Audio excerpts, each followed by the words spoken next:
चरणार बिंद का स्मरण सुख प्रदान करे तो समझ लो वो स्मरण आनंद है, सुख, अविरल भक्ति, मुक्ति, जीवन का सुख प्रदान करने वाली, आनंद देने वाली, जीवन की एक आनंदता को प्रकट करने वाली सुयशा भगवान देवादिदेव महादेव की भक्ति में लगती है और नंदीश्वर को भगवान शंकर के शिवालय में, शंकर भगवान के मंदिर में स्थापित करवा देती है। वो धर्मपत्नी सुयशा, धर्मपत्नी सुयशा। आप में से कितने लोग हैं जो घर में से जल लेकर जाते हैं शंकर भगवान को चढ़ाने? सभी लोग ले जाते हो? जब घर के मटके में से, परिंडे में से, बाल्टी में से, टंकी में से, घर के हंडे में से जब एक लोटा जल लेकर जाते हो ना, उस समय पर आपके मन में ये भाव प्रकट होना चाहिए कि हमारे घर में हम देवादिदेव महादेव को जल चढ़ाने के लिए जा रहे हैं। हे शिव शंकर, अगर घर में पितृदोष है, कालसर्प दोष है, वास्तु दोष है, या मेरे घर के अंदर कोई भी दोष है, एक लोटा जल जब मैं आप पर समर्पित करूं तो मेरे देवादिदेव महादेव हमारे घर के सारे रोग, दोष, बीमारी, कष्ट को दूर कर देना और तेरे चरणारविंद का जल देकर हमारे घर को पवित्र कर दे। तेरे चरणों का जल हमको प्राप्त हो जाए जिससे हमारा जीवन सार्थक हो जाए। घर से जल लेकर जाओ तो ये कहकर जाओ कि हमारे कुछ दोष होंगे पूर्व के, कुछ पाप कर्म होंगे पूर्व के, वो तेरे दरवाजे पर जल चढ़ाने से मिट जाएंगे। जब वहां से आओ तो थोड़ा सा जल लाते हो साथ में, थोड़ा सा जल कलश में 2 बूंद 4 बूंद जो भी तुम लेकर आते हो वो लाकर घर में छींटते हुए प्रवेश करो। क्यों? क्योंकि हमारे घर का कोई दोष होगा, बाबा को जल चढ़ाने से वो मिट जाएगा और बाबा के चरणारविंद का जल लाकर घर में छींटने से लक्ष्मी और वैभव बढ़ जाएगा। ये उसकी कृपा से, ये उसकी दया से, ये उसकी करुणा से। महाराज, श्रावण का महीना चल रहा है। सावन के महीने में कार्तिकेय महाराज की धर्म पत्नी देवसेना और वल्ली देवी, कौन कौन है? जम के बोलो जरा। देवसेना और वल्ली।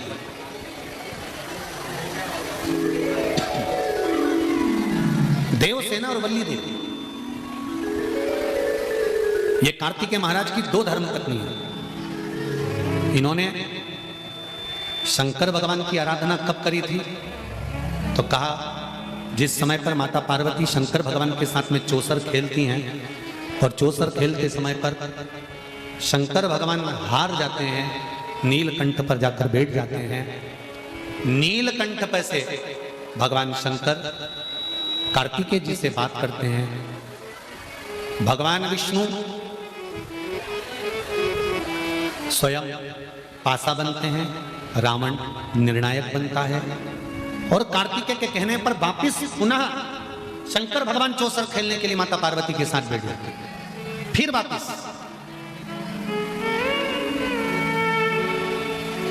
और शंकर भगवान जब माता पार्वती के साथ चौसर खेलने वापिस बैठते हैं, पुनः विराजमान जब हो जाते हैं, फिर बैठ जाते हैं। तब पार्वती मैया जब हारती हैं तो पार्वती जी के मन को यह लगता है कि हारने का कारण क्या है। आज हारने का कारण ढूंढना है कि कारण क्या है कि जो हमारी हार हुई उसका कारण क्या है, उसका कारण क्या है। अभी पहले कथा में भी कहा, आप आए नहीं और सुबह हो गई, मेरी पूजा धरी रह गई। कारण क्या था, क्यों नहीं आए?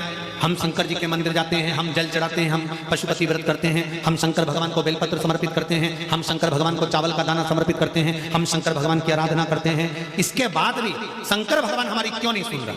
और जैसा तुम करते हो वैसा की वैसे तुमने अपने रिश्तेदार को बताया, वैसा की वैसे पशु प्रतिव्रत तुमने दूसरे को बताया, वैसा की वैसे नियम तुमने दूसरे को बताया और दूसरे ने करा और उसका हो गया। और तुमने करा नहीं हुआ, उसका कारण क्या? जीतने की कतार पर थे, हार गए, कारण क्या? क्या कमी रह गई, क्या हो गया ऐसा, क्यों नहीं जीती? हमको अपने भीतर की कमी को छांटना है, हमको अपने भीतर के कुछ कमियां होंगी उसको सम्मुख में प्रकट करना। अब जरा विचार करना है, पूरे भारत की भूमि पर भगवान शंकर के पुत्र श्री गणेश जी महाराज की पूजन होती है, बोलो सही है कि गलत है? पूरे विश्व में भगवान श्री गणेश जी महाराज की पूजन होती है, पर कहीं तुमने सुना कि कार्तिकेय जी की कहीं पूजन हो रही है? अरे बोलो जम के। हाँ, शंकर भगवान का कहीं परिवार है, शिवलिंग रखा है, पार्वती जी बैठी है, गणेश जी बैठे हैं, कार्तिकेय जी बैठे हैं, तो कार्तिकेय जी की पूजन हो गई। पर वैसे कार्तिकेय जी के पूजन का कहीं वर्णन मिला हो कि कार्तिकेय जी की पूजन यहाँ, हाँ दक्षिण में भले कार्तिकेय जी की पूजन अय्यप्पा स्वामी, कार्तिकेय जी की पूजन अय्यप्पा स्वामी के नाम से हो जाती है, पर और कहीं तुमने सुना कि मध्य प्रदेश में यहाँ कार्तिकेय जी की पूजन हो रही है, या उत्तराखंड में, या यूपी में कहीं, या गुजरात में कहीं, या हिमाचल हरियाणा पंजाब कहीं कार्तिकेय का स्मरण? नहीं नहीं नहीं। क्यों? कमी क्या रह गई थी कार्तिकेय में? क्या कमी थी कार्तिकेय में कि कार्तिकेय बाबा की पूजन होती नहीं कहीं? कारण क्या है? देवसेना और वल्ली देवी, कार्तिकेय जी की दो धर्म पत्नियां, दोनों के मन में यह बात खली।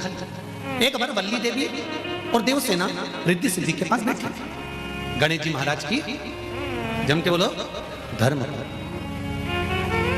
अब वल्ली देवी और देवसेना कार्तिकेय जी की धर्म पत्नी है, रिद्धि और सिद्धि गणेश जी की धर्म पत्नी है, बैठी हुई थी। देवरानी और जेठानी जब एक घर में रहती है ना, तो उनके जो दुख सुख होते हैं ना, वो एक दूसरे के लिए होते हैं। अगर तकलीफ आती है, दूसरा बाद में आता है।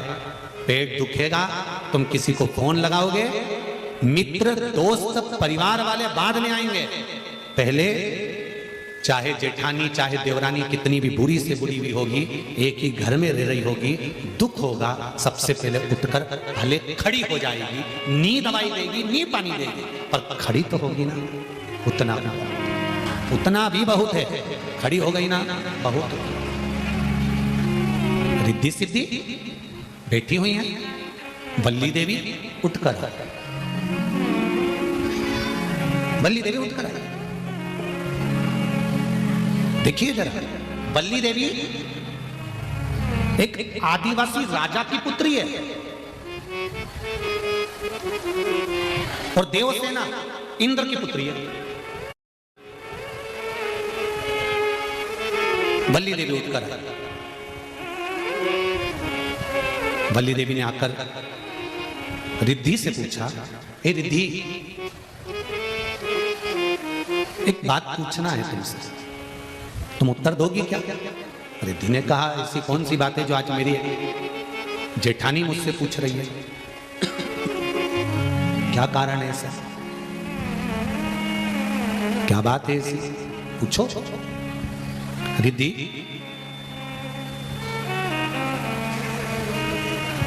संपूर्ण विश्व में तुम्हारे पति श्री गणेश जी की पूजन होती है, और मेरे पति षडानंद कार्तिकेय की पूजन नहीं होती। उसका कारण क्या है? वल्ली देवी ने जैसे ही प्रश्न खड़ा करा, उसी समय में देवसेना आकर खड़ी हो गई। उसका कारण क्या है? इतने में रिद्धि जवाब देती तो सिद्धि ने आकर कहा, उसका एक कारण है, जिस समय पर हमारे सास ससुर शिव और पार्वती चौसर खेल रहे थे, उस समय पर कार्तिकेय स्वामी झूठी भगवान विष्णु को पासा बनाकर, रावण को निर्णायक बनाकर शंकर भगवान के सम्मुख में और पार्वती जी के सम्मुख में कार्तिकेय बाबा उनको लेकर खड़े हो गए। ये जो झूठा झूठा पासा बनाया गया, ये किसी दूसरे ने नहीं बनाया था, कार्तिकेय स्वामी ने बनाया। ये झूठा झूठा जो निर्णायक रावण को बनाया गया था, ये किसी दूसरे ने नहीं बनाया था, ये कार्तिकेय स्वामी ने बनाया।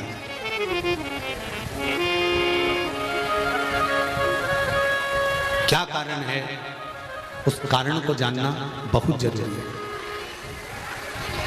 हम शिव मंदिर जाते हैं, हम शंकर के मंदिर जाते हैं, हमारी पड़ोसन शिव मंदिर जाती है, शंकर के मंदिर जाती है, हमने उसको बताया और उसके पशुपति व्रत सफल हो गए, हमने उसको बताया उसका गर्भ ठहर गया, हमने उसको बताया उसका ये काम हो गया, और हम शंकर के मंदिर जा रहे हैं उसके बाद भी हमारा काम नहीं हो रहा। उसका कारण क्या? उस कारण को हमें पकड़ना है, और वो कारण यहां बताया जाए। वो कारण यहां पर वर्णित, वो कारण यहां पर निश्चित किया है। सिद्धि ने कहा, कार्तिकेय स्वामी यहां पर, कार्तिकेय बाबा यहां पर झूठा निर्णायक लेकर आए और झूठा पासा लेकर आए और खुद आकर खड़े होकर अपनी माता से कहते हैं, मां पिताजी चौसर खेलना चाहते हैं, और माता और पिता को वापिस चौसर खेलने के लिए बिठा दिया। मां पार्वती सासू मां हारने लगी। तब उनके हृदय में दुख हुआ, आंख में आंसू झलका। मां की आंखों में आंसू आए और बेटा खड़ा खड़ा देखता रहे तो वो पुत्र का भाव नहीं होता। कार्तिकेय भी खड़े थे, गणेश जी भी खड़े थे। गणेश जी ने मां के आंसू पोंछकर पूछा, मां तू रो क्यों रही है? मां तेरे रोने का कारण क्या है? क्यों आंसू बहा रही हो? क्यों रो रही हो? तुम्हारे नेत्रों में रुदन क्यों है मां? ये कारण क्या है जो तुम रो रही हो? किस लिए? मां ने कहा, गणेश पहली बार मैं हार रही हूं, आज तक मैं हारी नहीं, पहली बार हार रही हूं गणेश। समझ में नहीं आ रहा मैं क्यों हार रही हूं। गणेश जी ने अपने चूहे को भेजा, पता करो कि मेरी मां क्यों हार रही है। चूहे ने जाकर पता करा, अगर हमारी हार हुई है, अगर हम जीत नहीं पाए तो हमें क्रोध नहीं करना है, हमें रोना नहीं है, हमें किसी पर ब्लेम नहीं करना है। हमें यह पता लगाना है कि हार का कारण क्या है। हार का कारण कोई दूसरा नहीं होगा, हार का कारण अपन खुद भी हो सकते, अपन स्वयं। मैं हार क्यों रही हूं जरा पता करो। गणेश जी ने चूहे को भेजा, चूहे ने जाकर मालूम करा कि जो पासा पटका जा रहा है वो पासा अपने आप पलट जाता है। वो पासा कोई दूसरा नहीं, भगवान विष्णु है, नारायण। निर्णय देने वाला लंकाधिपति रावण है, इनको लेकर आने वाला षडानंद कार्तिकेय है। पार्वती मैया को क्रोध आ गया, पार्वती माता ने श्राप दे दिया, एक कार्तिकेय तुम मेरा पुत्र होकर मेरी गोदी में खेलने के बाद भी तुम मेरा नहीं हो सका। मैं तुझे श्राप देती हूं कार्तिकेय कि कहीं तेरी पूजन, मेरा होकर मेरा नहीं हो सकता। बहुत ध्यान देना महाराज, जिस घर में मां बाप की इज्जत नहीं होती, उस घर में देखना कभी बरकत नहीं होती। जहां माता पिता का आदर ना हो, जहां माता पिता का सम्मान ना हो, जहां बेटा अपने माता पिता को दुखी कर रहा हो, उस घर में बेटा लाखों का धन कमा लेगा तो भी सुखी नहीं रह पाएगा। जिसने माता पिता का आदर कर लिया वो सुखी है।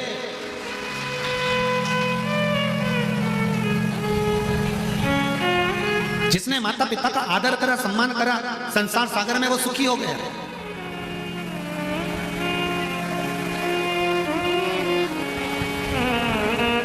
वल्ली देवी की आंख में से आंसू बह रहे, देव सेना भी रो रही है। देव सेना की भी आंख में आंसू हैं और वल्ली देवी की भी आंख में आंसू हैं। क्या हमारे स्वामी ने माता पार्वती के साथ झूठ बोला? हाँ, इसलिए माता पार्वती का श्राप लगा। इस श्राप से मुक्ति कैसे मिलेगी? अगर जीवन में दुख लिखा हुआ है, तुम्हारे भाग्य में कष्ट लिखा हुआ है, माना तुम्हारे जीवन में दुख लिखा है, कष्ट लिखा है, तकलीफें लिखी है, बीमारी लिखी है, माना सारी दुनिया का दुख तुम्हारे ऊपर आ गया है, इस दुख का निवारण क्या है? पेट दुखेगा तो डॉक्टर को दिखाने के लिए जाओगे कि मेरा पेट दुख रहा है, तो डॉक्टर दवाई देगा। सिर दुखेगा डॉक्टर के पास जाओगे तो डॉक्टर दवाई देगा। हाथ दुखेगा डॉक्टर के पास जाओगे तो बताएंगे तो हाथ की दवाई देगा। ये हाथ दुखा डॉक्टर के पास जाकर कहा, पांव दुखा डॉक्टर के पास जाकर कहा। हमारे जीवन में अगर दुख का पहाड़ टूट पड़ा है, तकलीफें बढ़ती चली जा रही है, कष्ट आता चले जा रहा है, रोग बीमारी दुख बढ़ते चले जा रहा है, तो ये दुख मिटेगा कैसे? इस दुख को मिटाने वाला कोई दूसरा नहीं है, वो केवल एक देव अधिदेव महादेव है जो दुख का निवारण कर सकते।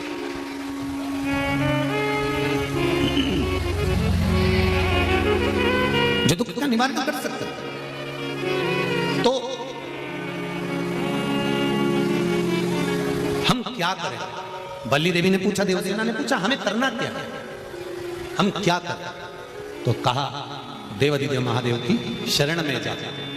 अगर माता ने अगर क्रोध कर भी दिया है तो पिता अगर गले लगा लेते हैं तो माता को भी संतुष्टि हो जाती है। जब अपने पति का चेहरा प्रसन्न देखती है धर्म पत्नी, तो सारे श्राप भूलकर वर प्रदान कर देती है कि मेरा बेटा अपने पिता के गले तो लगा है, अपने पिता के गले तो लगा। महाराज अब